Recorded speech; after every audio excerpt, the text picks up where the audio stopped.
Okay kids, now we'll be going with this revision, work energy, power and circular motion. I tried to include. So let us start from the first question. Two bars of masses m1 and m2 are connected by a non-deformed light spring rest on horizontal plane. The coefficient of friction between the bars and the surface is equal to k, which is mu. What minimum constant force has to be applied in the horizontal direction to the bar of mass m1 in order to shift the other bar? So basically the figure is like this. Okay, so on which mass we are applying force? Of mass m1.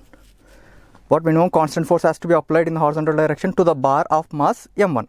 So let me say this is m1, so I am applying some constant force on it, so that I need to move this block. Now what will happen if I start applying constant force? Now initially the only force on this one is whatever we are applying, so when we apply that, it will start moving. Friction, it will overcome friction and it will start moving, right? It will start moving. Now what will happen? Spring force will keep on increasing. So initially the force on this side will be dominating. So after some time what will happen? The spring force plus the friction force will be magnitude wise equal to the applied force. Initially applied force is more, so it will start moving. So with the time what will happen? The spring will be expanding, so spring force will be increasing. So there will be some point where these two forces will be equal. Now generally this is the figure generally some of the students will be drawing, and they will be trying to see like that spring force whatever, it must be sufficient enough for moving this block. This is what people will be writing, but that's not the thing, because here whatever force you are applying, it has created some kinetic energy. So you are wasting some of your energy in the form of kinetic energy. So minimum force required, in the sense, whenever they say minimum force required, you have to go with energy conservation. That's the thumb rule, right? So basically you have to see with what minimum force you can extend it to the maximum extent, right?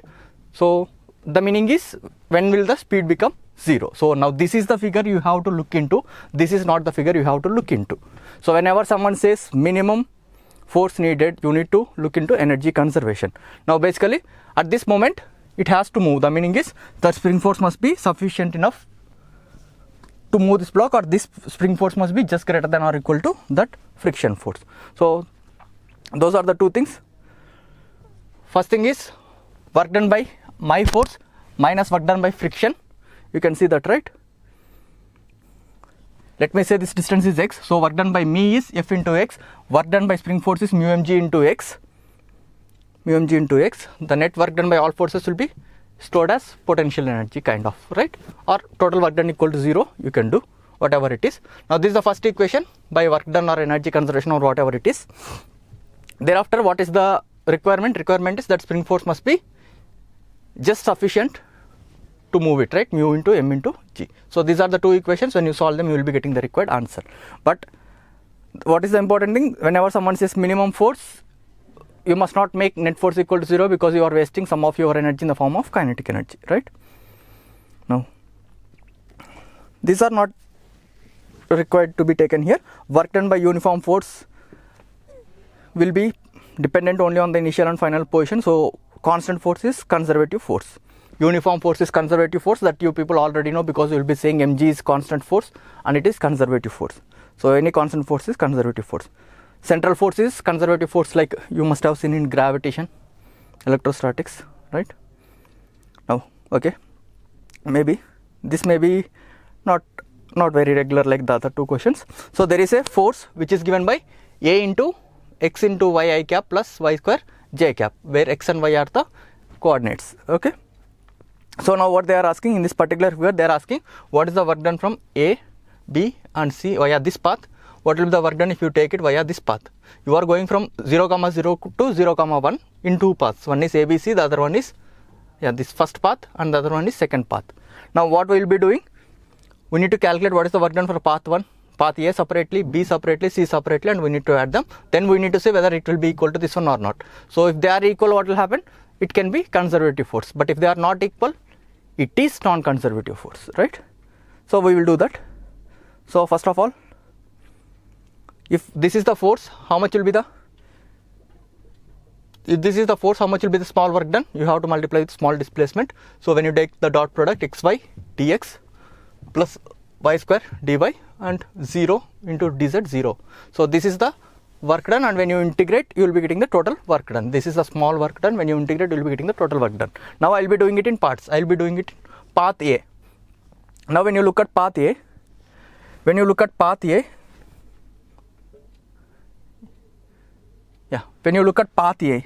now this A is a constant. Now what will happen to x in path A? X is varying from 0 to 1, so x is variable, so I am putting it as x. What about y? Y coordinate is 0 throughout, so y will turn out to be 0. Now what about x? X is changing, so dx will be dx. Now what are the limits? X will be varying from 0 to 1, so limits are from 0 to 1. Now similarly, y square dy. What is y throughout? 0. Dy is also 0 because change in y is also not there, so 0 and 0. So that's about the integration of work done in path A. So when you integrate, it will turn out to be 0. Okay. Now from here to here, what is happening? X coordinate is remaining. X coordinate is 1 throughout this path. So x coordinate will be 1. What about y coordinate? Y coordinate is varying. So I am putting it as y itself. What about dx? X is not varying. X is 1. Dx is not varying. So dx will turn out to be 0. So this total term will turn out to be 0. What about the second term? Y square dy. Y is varying. Dy is also there. It is not 0. So it will turn out to be y square dy. But what about limits? Limits are from 0 to 1. Y limits are from 0 to 1. So when you integrate, you will be getting a by 3. Now similarly for the path C. For path C, what is the x coordinate? X coordinate is varying. It is varying from 1 to 0. So x coordinate I will be keeping it as x. What about y coordinate? What about y coordinate? Y coordinate is 1 throughout, so y will turn out to be 1. What about x? X is varying, so dx will be dx only. What are the limits? Limits are from 1 to 0. 1 to 0. Now what about y square dy? Y is 1, but dy is 0. So when you integrate this, you will be getting minus a by 2. So what is the total work done? 0 plus a by 3 minus a by 2, which will turn out to be minus a by 6. So what is the work you are doing to bring it here? Or what is the work done by that particular force? It is minus a by 6 when you go via path 1. Now we will go via path 2. Via path 2 when you go, what about x coordinate? X coordinate is 0. Dx is also 0. Dx is also 0 because x is remaining same. But what about y? Y is varying. So it will be 0 into y into 0, right? 0 into y into 0. Now what about the second part? Y square dy. What about y? Y is varying. So dy is also not 0. So but y is varying from 0 to 1. So y is varying from 0 to 1, you will be getting a by 3. You can clearly see via path 1 you are getting minus a by 6, via path 2 you are getting a by 3. So work is different for different paths. So it is non-conservative force. Now you have some other easy way to check it, right? You will be writing the determinant and you will be seeing if it is 0 or not 0. It is going to be non-zero, so it is non-conservative force, right? Now going to the next question. In a certain potential field in the sense the force is conservative force. So yeah, that's the important thing of the question. A particle experiences a force something like that, and I cap, j cap are unit vectors. Find the potential energy of the particle in this particular field. So this is the force. Now how you will be finding field? How you will be finding potential energy? If this is the force, how you will be finding potential energy? You will be finding f bar dot dr bar whole integral, and you will be multiplying with minus, right? So f bar dot dr bar will turn out to be whatever, f bar dot dr bar. So when you take the dot product, you will be getting this one. Now sometimes it may look difficult, sometimes it may look easy. So now this is going to be little complicated integration. So I don't know how to do it, but I know it is a conservative force. So it doesn't depend on the path. So I'll be going from one point to the other point, and I'll be seeing like what is the work done. That's what I'll be doing here. I'll be going from x1 comma y1 to x2 comma y2, but I won't be going in random path. I'll be going in some specified path, because I have seen in the previous example it will turn out to be easy when I take something along x-axis or something along y-axis. So instead of going in some random path, I'll be going in this way plus this way. Now what is the work done from here to here? Okay, what are the two terms we got? Y dx plus x dy. So what is the y coordinate here? It is y1 y dx plus x dy. X is x1, but dy is 0. So this second term will turn out to be 0 here. Only first term will be surviving. Now what about this case? In this case, y is y2, dx is 0. So the first term will turn out to be 0 in this case. What about the second term? X dy. x dy, x is x2, x is x2, y is varying. So the first term will turn out to be y1 dx, second one will turn out to be x2 dy. Now what are the limits? Limits are from x1 to y2, x1 to x2, and for here it is y1 to y2. So this is the work done from here to here, this is the work done from here to here. So what is the total work done? Total work done is summation of both, when you add them, x2 y1 will be getting cancelled, so the remaining thing will be surviving. But you know this is negative of change in potential energy. From here I can modify and I can see something like similar terms are coming, this thing. So I can say u plus axy is constant, u plus axy is constant, or u is minus axy plus constant. Now the answer looks so simple, which I could have predicted also, which I didn't do because I am not good at math maybe. Now this is y dx plus x dy. You can see it as d of x into y, d of uv differentiation, right? uv differentiation is differentiation of u into v plus u into differentiation of v, u dash v plus v dash u, right? So this total will turn out to be d of xy, integral of d of xy is x into y. That I could have predicted, but if I can't predict also, that's fine, but I have a method, right? Now the next question is, there are two blocks, 2 kg block and 1 kg block. There is no friction between 2 kg block and ground, but there is friction between 1 kg block and 2 kg block. This has been given a speed 3, this has been given a speed 6. Now there are no external forces in the horizontal direction, but there is relative motion. So what will happen? Friction try to pull this one forward and friction will try to oppose this one. So the meaning is this speed will increase with time, this speed will decrease with time, till when? This 2 kg block is having speed 6, 1 kg block is having speed 3. So what will friction do? Friction will try to reduce this one and increase this one till they become equal, Now for that you can clearly see all the forces are internal forces, so you can apply momentum conservation. By applying momentum conservation, I know friction will stop acting once their speeds become same. Now with what common speed they will be moving? Initial momentum is 3 plus 12, 15. So final momentum also must be 15. So they will be moving with a common velocity 5. So once I understand this, I can calculate what is the initial kinetic energy of this one and this one. So that will be the total initial kinetic energy, and I can calculate the total kinetic energy finally, and I can see what is the difference.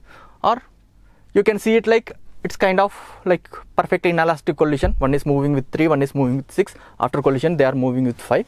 So you know the energy loss will be half m1 m2 by half into mu into v relative square, whatever it is. There will be loss in kinetic energy. Now at what expense it is coming? Who is doing work to change the kinetic energy, right? If some kinetic energy is changing, there must be someone who is doing work, right? So there are no external horizontal forces, but friction is internal force, and friction is internal force, friction is doing work. So internal forces can do work, but internal forces can't change the momentum of the system. And maybe sometimes people will be messing up with it. Internal forces can do work, but they can't change the momentum of the system together, right? Now the next question goes like, a boy is dragging a sled by the rope behind him as he slowly ascends a hill. Now the important things here are slowly, this is important. What is the work done by boy does to transport the sled to the tip of the hill if the height is h, and horizontal distance is a, assume that the rope is always parallel to the tangent of rope's hill, and this is also important. Assume that the rope is always parallel to the tangent of the hill's slope, that the coefficient of friction between sled and snow is mu. Now if I draw FBD at some instant, now at every instant you can see like small inclined planes.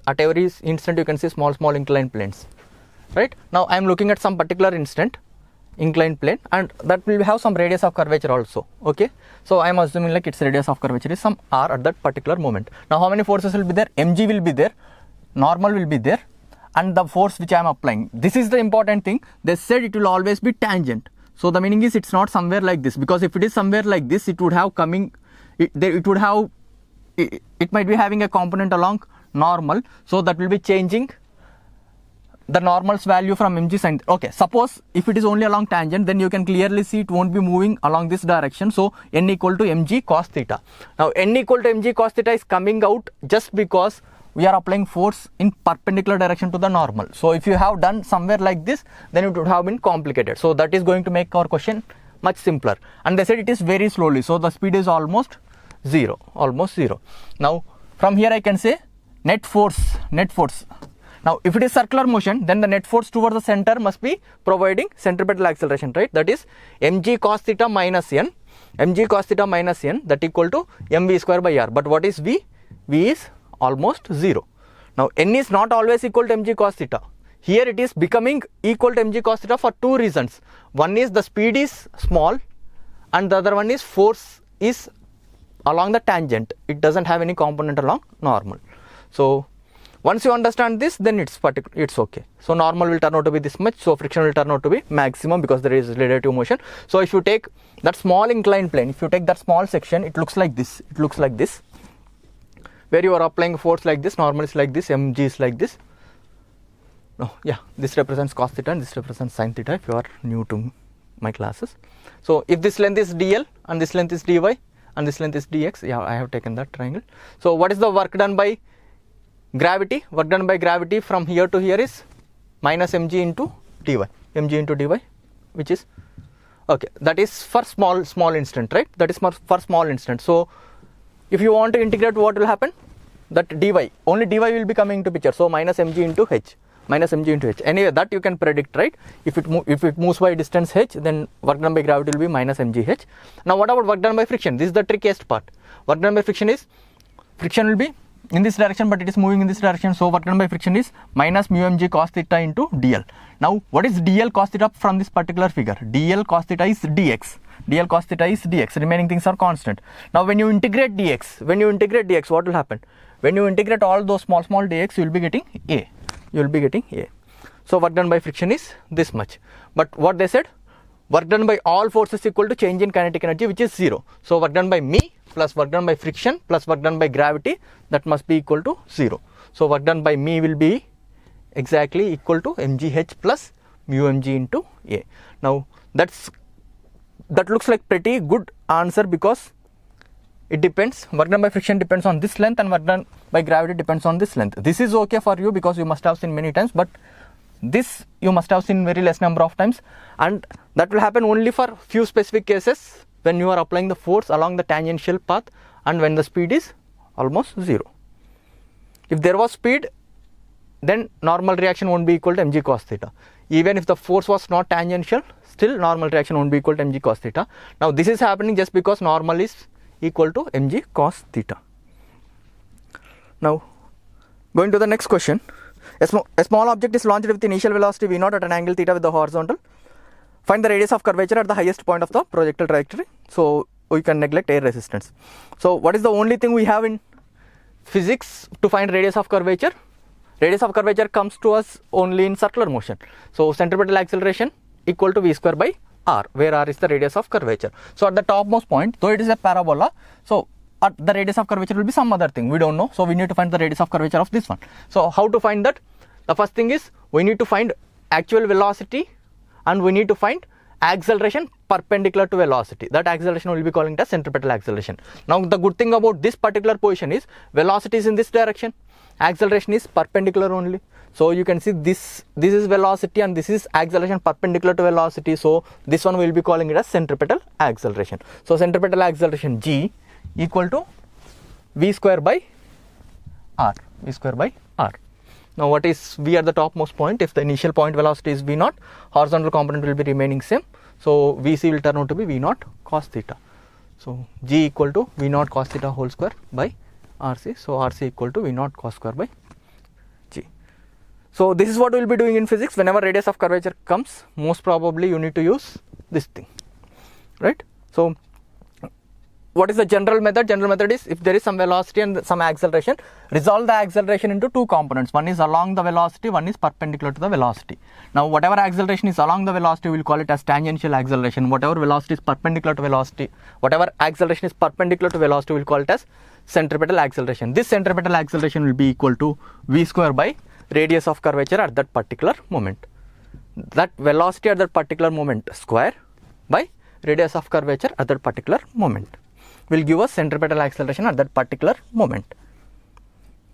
Now the next question, with what initial velocity u the stone has to be projected so that it touches the highest point of static sphere? The stone is moving in gravitational field where g is 9 pointed, friction force can be neglected, initial launching point is located on the same level and stuff. Now this is very similar to grasshopper question what we have done in kinematics, I think last question maybe.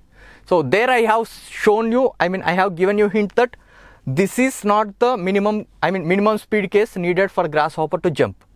So that is entirely different question. Now we have done part of it there also. Now we are going to see it again. Now when it is just touching and going, so the radius of curvature of the parabola at this point will be same as radius of curvature of sphere, which is r. So that's the important thing. Radius of curvature at this particular point is r. So using that, we know at the topmost point velocity is this direction, acceleration is this direction. So this is centripetal acceleration g equal to v square by radius of curvature. Radius of curvature of the parabola will be same as sphere. So from that, at the topmost point the speed is root rg. Then I can apply energy conservation between these 2 points, half m u square equal to half m v square plus potential energy mg into 2r. From there I will be getting initial velocity has to be root 5 g r. So if it has to cross by touching, you need to give minimum of root 5 g r. But if your aim is just to cross this one, then you need to give root of 4.8 gr, which we have seen in grasshopper question, right? So the next question goes like, determine the radius of curvature of spiral which has radius r and pitch l. Pitch is the distance between two consecutive turns. So you know this one, you must have seen this one very frequently in magnetism. So I will be going with the same thing. So in magnetism, you will be seeing the helix into 2 parts. One is like circular motion plus translation along this direction. Now if I talk about circular motion, now you can see due to translation there is no acceleration coming into picture. Now whatever acceleration is, if I look at it into 2 parts, one is like circular motion happening and movement along the axis. Now if I break it into 2 parts, if I break the spiral into 2 parts, one is circular motion, one is translatory motion. In this translatory motion there is no acceleration, but in this circular motion there is acceleration. There must be centripetal acceleration. That's magnetic field used to provide it in that particular chapter, right? So now let us concentrate on the circular motion. Now if I concentrate on the circular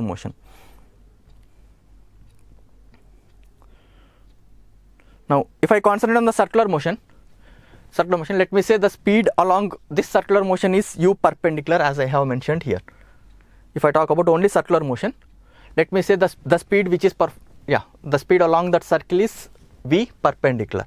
So there will be centripetal acceleration which will be u perpendicular square by r. What is r? R is radius of that circle. It is not radius of curvature. Radius of circle is different from radius of curvature of spiral. That's a particular question, right?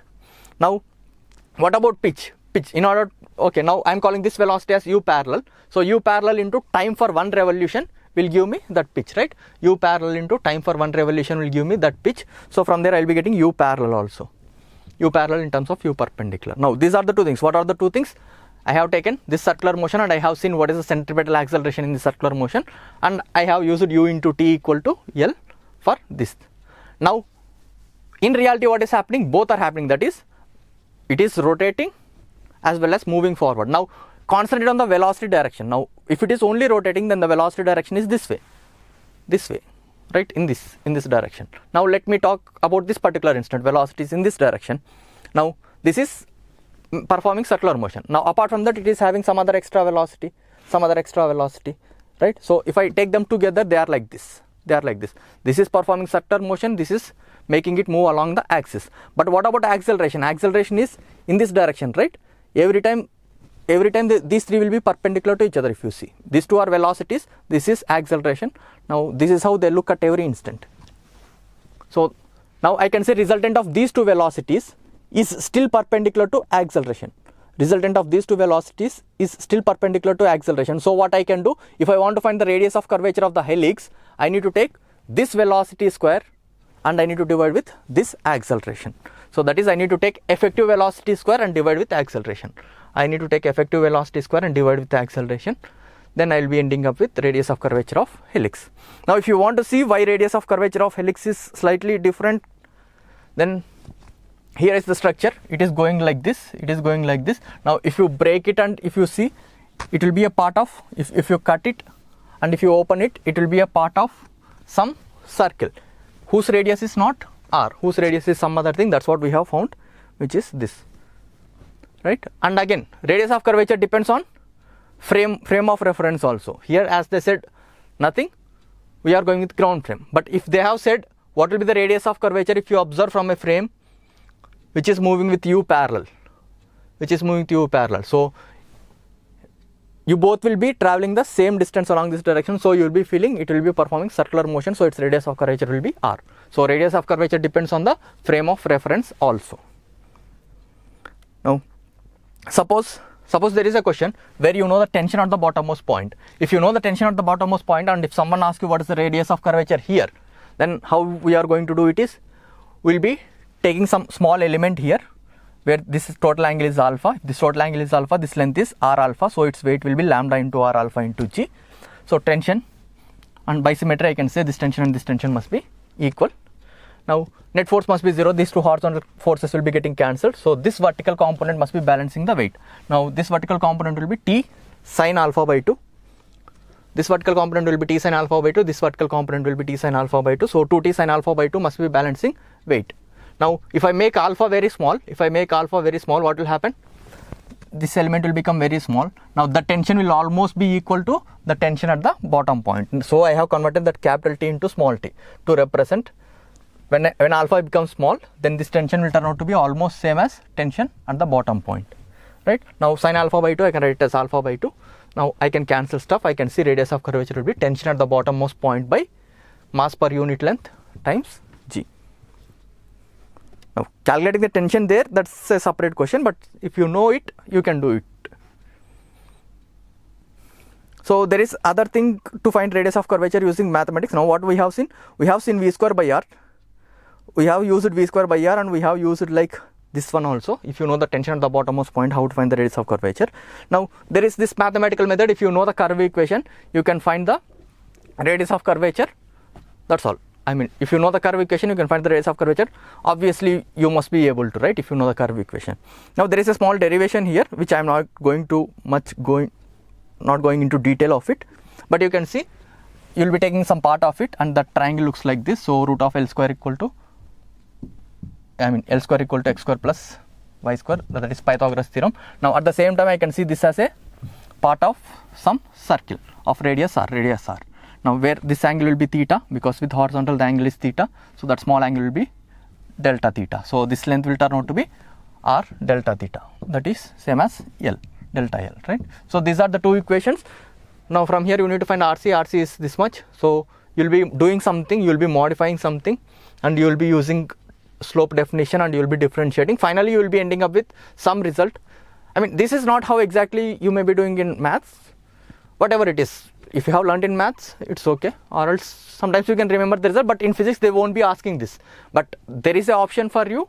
If you know the curve equation, you can find the radius of curvature. So this is 1 plus y dash, this is differentiation of y dash square whole power 3 by 2 by y double dash. Now obviously modulus, because if it gets negative or positive, doesn't matter for us.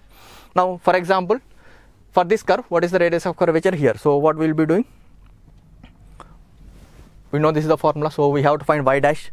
So I will be writing y, I will be finding y dash, I have to find y double dash also. Now at which point, at x equal to 0, so at x equal to 0, y is 0, y dash is 0, y double dash is 2a. So y dash is 0, y double dash is 2a. I just substituted, I will be getting radius of curvature equal to 1 by 2 alpha. Now similarly the other question, when a is 1, b is 1, what is the radius of curvature at this particular point? So again you will be doing the same thing. You have to find y dash, y double dash. So this is y, this is y dash, this is y double dash. So at where? At this particular position. At this particular position, sine is becoming maximum, so cos will become 0. So cos will become 0. So this will become 0, and this is minus 1 or plus 1. That doesn't matter much. Anyway, negative sign indicates the curve is, the circle is below the curve. Anyway, that doesn't matter for us. So radius of curvature is 1 in magnitude. Now, yeah, this is kind of a very well known question. A small bead A is attached to wheel of radius R is 5, which moves without slipping, rolling without slipping. A trace of bead shown as a blue dashed curve is called as cycloid. What is the radius of curvature of the cycloid at the highest point? Now, if there is a disc, and if you mark some red point here,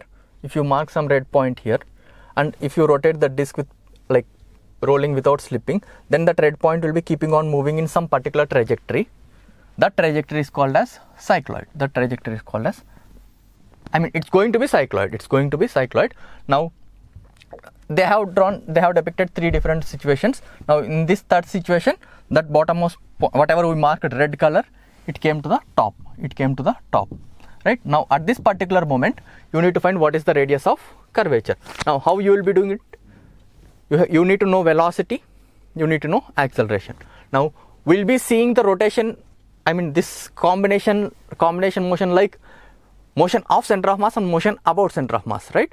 Now, if I look at it like motion of center of mass, it is moving with constant velocity. So when I look at it like motion of center of mass is not accelerating. So if I look at it like motion of center of mass, there is no acceleration coming into picture. But if I look at it as motion about center of mass, every particle will be rotating, so it will be having centripetal force, and that you must have learnt in rotation, which will be v square by r or omega square r. But effectively, what is the velocity of this point? Due to translation of center of mass, it will be v. Due to rotation about center of mass, again it will be omega r or v. So effectively this point will be having velocity v due to translation of center of mass, and velocity r omega due to translation of center of mass, but v equal to r omega, so the net velocity will be 2v. What about acceleration? Due to motion of center of mass, there won't be any acceleration. Due to rotation about center of mass, there will be acceleration omega square r or v square by r. So velocity is 2v, acceleration is v square by r. So when you do that, you will be getting radius of curvature is 4r. Radius of curvature of cycloid is 4r. So that is, this point will be part of some circle whose radius is 4r. So you must not get confused, like this is the radius of curvature. Radius of curvature of this particular point of the cycloid will be 4r. Again, it depends on the frame. We are doing it from ground frame. So from ground frame, it will be performing cycloid motion. But what will happen if you observe from a frame which is moving with speed v? So if you are on a frame which is moving with speed v, you will be feeling like it is just rotating. Then you will be feeling the radius of curvature is r. So it depends on frame of reference. Now, the next question, this is up to you. So you must have learned this in circular, maybe if there is a massless string and there is a bob connected here, what must be the minimum speed you need to give so that it will be performing circular motion, that is root 5gl. But if instead of massless string, if it is massless rod, you have to give only root 4gl. That you can check by yourself, because this is the minimum energy needed to take a particle from here to here. But why we are giving that extra part here? Because to make sure it will be performing circular motion, which we don't have to bother here, because if the particle is trying to go away, rod will pull it back. If the particle is trying to come inside, then the rod will be pushing it. So in rod case, you don't have to worry about circular motion, rod will take care of it. But in case of string, you have to worry about circular motion. You need to make sure that it will perform circular motion, right?